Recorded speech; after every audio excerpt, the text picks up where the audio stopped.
Hello, hello, and welcome. Welcome to Terry Messenger's Genius Zone. And this is the place and the space where we add massive value, bringing you some of the most amazing and powerful trainings and learnings. And today I've got a very special guest. Now, this lady, she is a contributor of Forbes. And she is an amazing entrepreneur, but she's also a biochemist by trade, and she understands NLP. And as you guys know, this is exactly the world that I come from. And this is the world that, that really set my life up for, everything that I am today in success. I really give so much gratitude to NLP. And I know many of you know that. And this lady shares this knowledge. And she is an influential leader. And she definitely believes in the internal transformation that it comes on the inside as well as the outside. So with no further ado, I'm going to introduce you to the beautiful Divya Pareka. Can I ask how we pronounce your name, Divya? You pronounced it very beautifully, Divya. Beautiful, so good. And would you like to tell our audience where you are? I am in North Carolina, folks.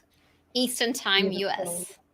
Oh, that's so good. That's so good. And thank you so much for joining.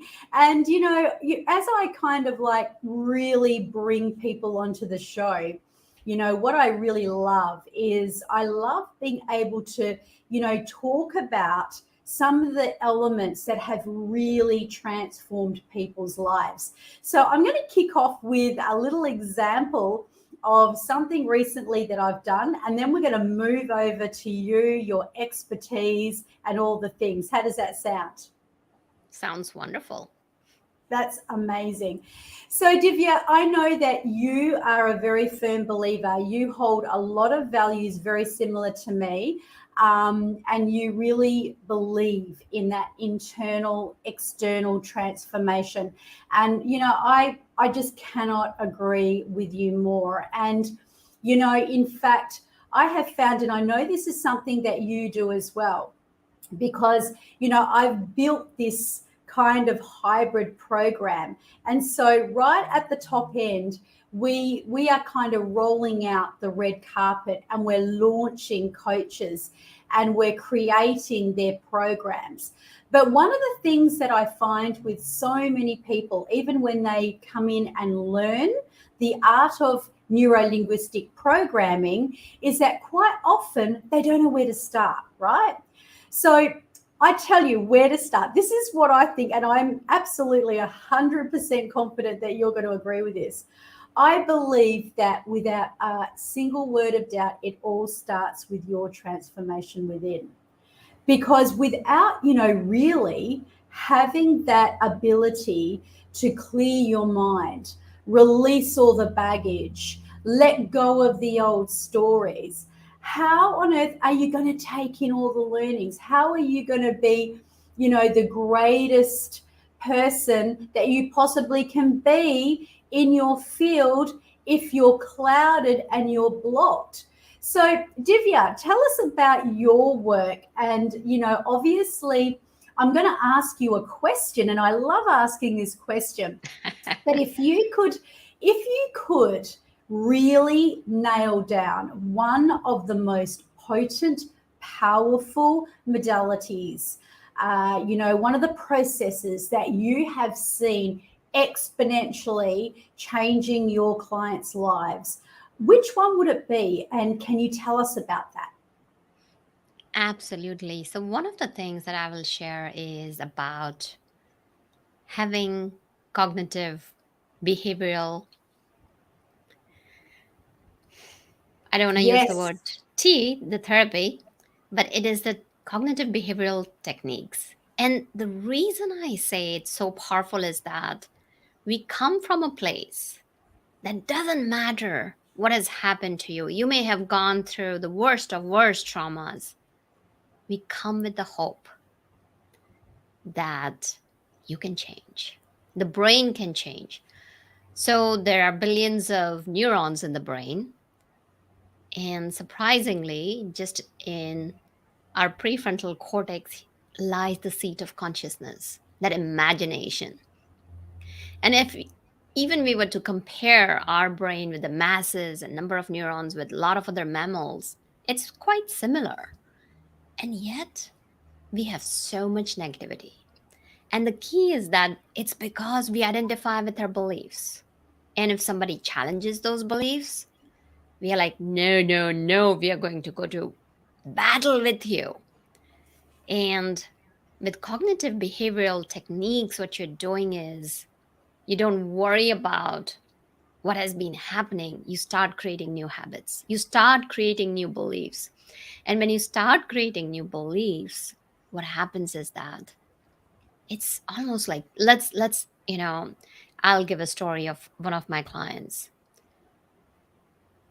And this may be contrary, women, you may not like me after I share the story, or you may like me. And here's what I'm going to share, that is that we all come with different beliefs, we all come from a different place. And the key is that we allow that space, which is judgment free zone, for ourselves and for others. So one of my clients came and she is at a very good position and she tells me, you know what? I'm so sick and tired of my husband. I want a divorce. And just kind of went bad mouthing. So as we went through the session, I said, okay, let's hear what is causing all this. What's impacting your life the most right now? Because sounds like you really are in a very difficult situation. And guess what, folks? You'll be surprised to hear this. It's because the guy was at the same position and he could not show up for some of the kids' events or be there more for them because he used to have meetings versus she was working remotely. So both were in the same position. So we sat down, we looked at, and I said, okay, so what's your belief? So she goes, my belief is that the fathers also need to have equal participation in kids' lives. And I said, that's a good belief. How about if we check the facts, if you're open to it, inviting her to be part of the solution. And when she broke it down, the guy was present in her life and kids' lives. It was just that he was not mapping up to her assumptions and to her beliefs, that he wasn't present when she wanted him to be present. So many times what happens is that, so I'll just kind of give, I read a post today that on Valentine's list, somebody would think that flowers would be at the top of the list, but flowers were second and greeting cards were above flowers. So we can have so many wrong assumptions. And when we step out of the belief and create that space where we can see ourselves from an objective perspective, it makes such a difference. And when she sat down, I said, okay, just kind of write down whatever your strife is with this guy. What is he doing? What is he not doing? Create a table. And she found he was doing 50 things more than what she was complaining about. And her whole thing was that as we explored her beliefs, it was that she was feeling guilty that she was not able to spend enough time with her husband and her kids as much as she wanted to. And she was transferring those beliefs to him. And that's why this is so powerful. Wow, isn't that incredible? And it all comes down to perspective, isn't it? And, you know, my husband's got this theory that we come into the world with absolutely nothing, right? And we leave with nothing too. So, what if life was empty and meaningless and had no meaning? And, you know, what if it was so meaningless that there was no expectations either? because it's interesting, in my recent program that I've just wound up actually yesterday, we really looked at the belief system. And I actually learned it through Tony Robbins, but I use it a lot. But it's, there's the six main, human needs of what people, where they're coming from, that does impact their beliefs. And it is not in this order: love and connection. And so we've discovered that, if people are really, if that is a high on their list, sometimes the way to discover that it's high on the list is to look at what really frustrates them. And, it sounds like that lady, she had, and I know I've been guilty of that myself. Having expectations of other people, and their value system is different. Number two is importance. And I know that this is mine. And, for people that really want to feel that they're doing something in the world, so significant importance. Number three being certainty, like security, confidence. And that's when people like to feel like they're in control. They need to know what's going to happen next. And what I find is it's when that is being impacted and affected that it actually, that's where the wheels fall off. And of course, then there's, interestingly enough, is the fourth one being uncertainty, which is fun and variety. So apparently, like my husband, for example, he doesn't like to plan things, right? He likes to ad lib. He likes to just show up at the last moment.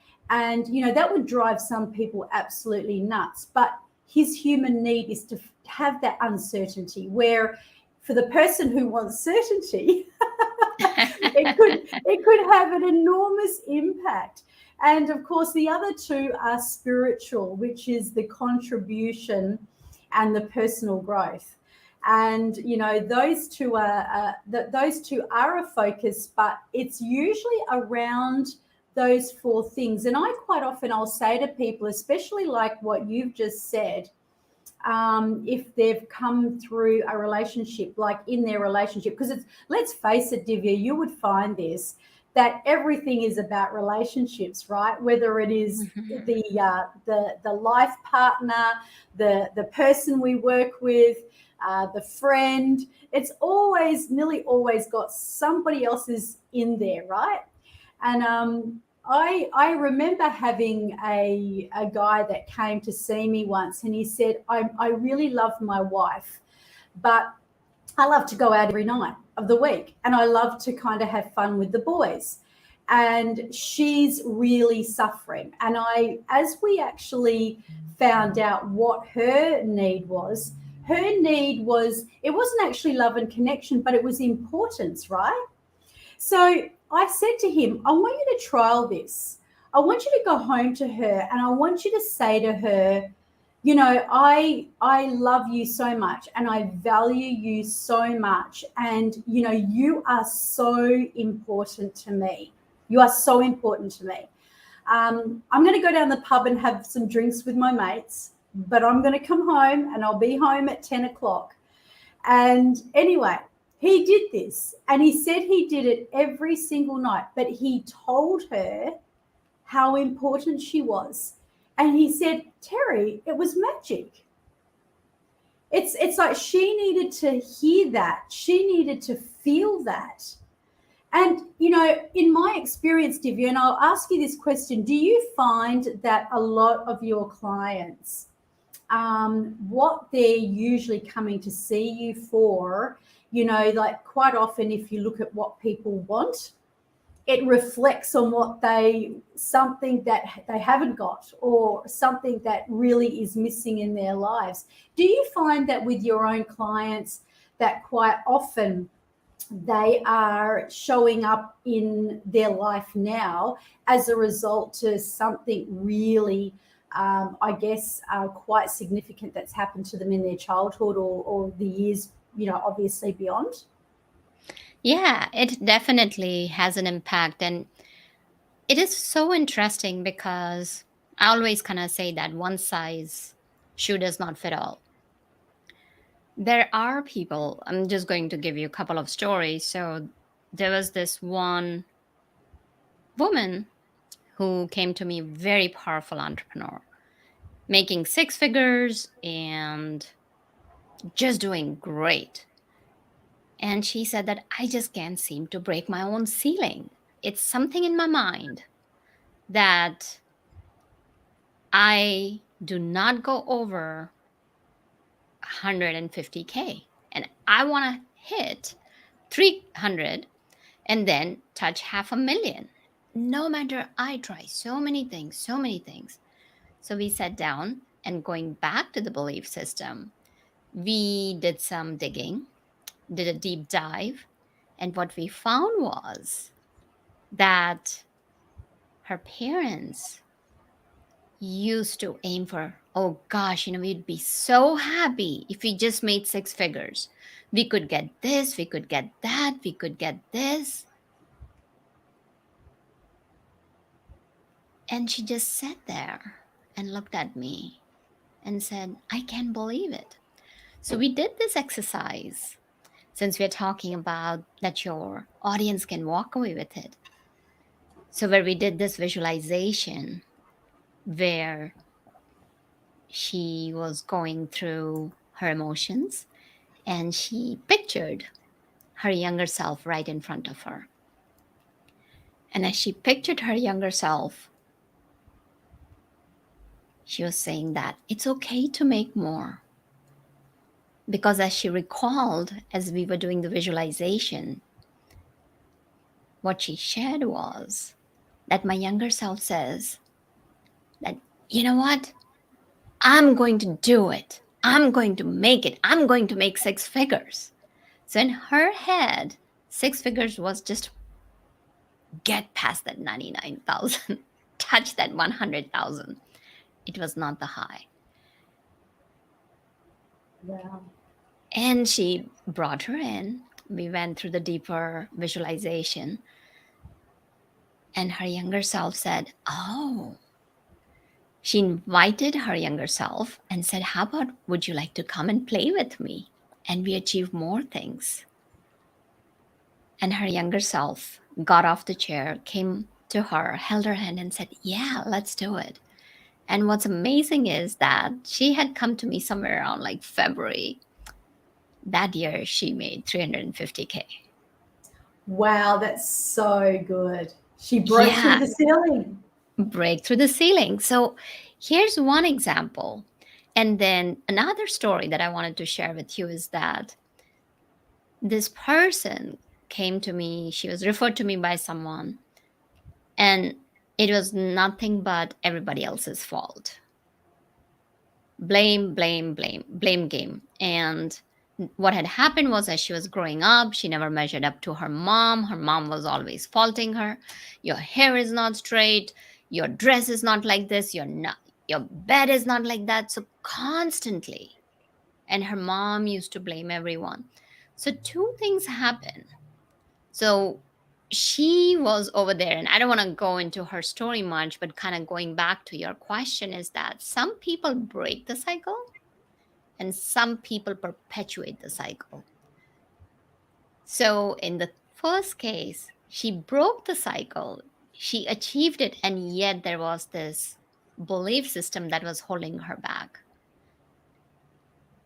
So human nature, human brains, we store so many memories in our hippocampus and the unconscious brain, you don't even know. So one of the things that I want to share is about the automaticity. Think about when you started to learn how to ride a bike, or how to brush your teeth, or how to comb your hair, or how to drive your car. Initially, yeah, you had to learn how to balance, or, when you were sitting in your car, okay, let me adjust my mirror, put on my seat belt, make sure all my mirrors are good, look in the back and everything. And then as you started learning and building that habit, what happened? You don't even have to think. And so many of my clients, I ask them this one question. Do you ever think, like, especially If it's a road that you're usually taking, do you even have to think about that you got to make left or right, or you automatically, your hand goes, you turn on the left signal or right signal, depending where you're going? And they're like, ah, it happens all automatically. So, similarly, folks, think about it. These are just some small habits. So, if you have created those assumptions and those habits and thinking traps, and one of the thinking traps that I'd love to share with your audience is that observe yourself. How many times do you say, I should, I ought to, I should? And these thinking traps are just like those thinking traps. It's like a hamster running at its wheels. Unless you stop it, unless you break it, unless you transfer the hamster into a new place where there is no just like the wheels churning constantly, you'll be trapped in those circles. So, yes. And most of the times there's an impact. And yet, we as human beings have been given the power of choice. And we cannot deny that. Yes, the brain works automatically. Yes, it happens. Yes, so many of us don't know how to deal with it. And yet, there is that power of pause in which lies the power of choice. That is so good. That is just incredible. And so, really, I guess the work that you do and the work that we both do with people is where we're kind of like almost, they say hypnotizing, but we're almost unhypnotizing, aren't we? We're almost taking them from those patterns that they've been locked into all their life and almost reverse engineering or switching it or adjusting it or balancing it. It's just so good. And this is I guess it's the power of the superconscious mind. And I guess the question I'd love to ask the viewers, just as food for thought, is imagine if you could change a habit. Imagine if you could reverse engineer, or you could go back in time and completely reset your beliefs and set yourself up as doing something that's going to change a part of your life. What would that be? Because your infinite superconscious, which is what Divya is talking about here, is actually automatically running your life. So instead of it being automated on some of those habits that may be pulling you back or sabotaging your success, think about what it is you'd like to relearn. And, when the time comes, perhaps you would like to even contact either Divya or myself so that you can look into how you can create the life that you want. And quite often, it's about changing one significant thing. And even though it's not going to change everything and life's never going to be perfect, if you can really go back, if something is right here eating away at you, blocking you, stopping you, and you heard Divya's story where, I heard that playful child was able to sort of go back to the playful child and offer the new belief system to kind of break through that barrier. And, what I'd like to ask you is if you can really become aware of what is stopping and blocking you right now, and then what you can do is you can go back to where that began and you can recode it. You can recode it, you can rewire it, and you can dissolve, clear, and release it. And then you can reactivate a new way. And one thing, I don't know whether you've recognized this, Divya, and I'm sure you have with all your experience, and especially being a biochemist by trade. But when a person changes one thing, maybe even we usually concentrate on 3 things, but it's not like you have to deal with 1,000 things. It's just one, major significant event. It has a domino effect. and flows over all areas of their life. So if they're knocking out something to do with their health, or something to do with their relationship, or something to do with their money, or something to do with their career, like what your lady was doing, that one thing can have a snowball effect. Have you found that, Divya? Oh, yeah, definitely. Not only in my clients, but in myself. So, one of the things I'd like to share is that when I was learning about these traps, thinking traps, so there are several of them. The first one that I came to know about was the should trap. It's not only how we speak to others, it's how we are talking to ourselves. That self talk is so critical. And I started paying attention, and I find what I started doing was I started just having a notebook or refrigerator. I had pieces of paper pinned to different places. So anytime I use should, I would just go and increase. And let's say if it is 3, cross it out, make it 4. Or if it was 3 at the first on the first floor, and if I'm brushing my teeth in my bathroom upstairs, then I'll put it 4. So what I want to share here is, folks, that awareness, that mindfulness is the fuel that burns the ignorance. And I call it ignorance is because we don't even know that we are doing it. Here I was after several years of coach training, and I learned these new techniques that, oh, wow, okay, you know what? Let me check about my traps.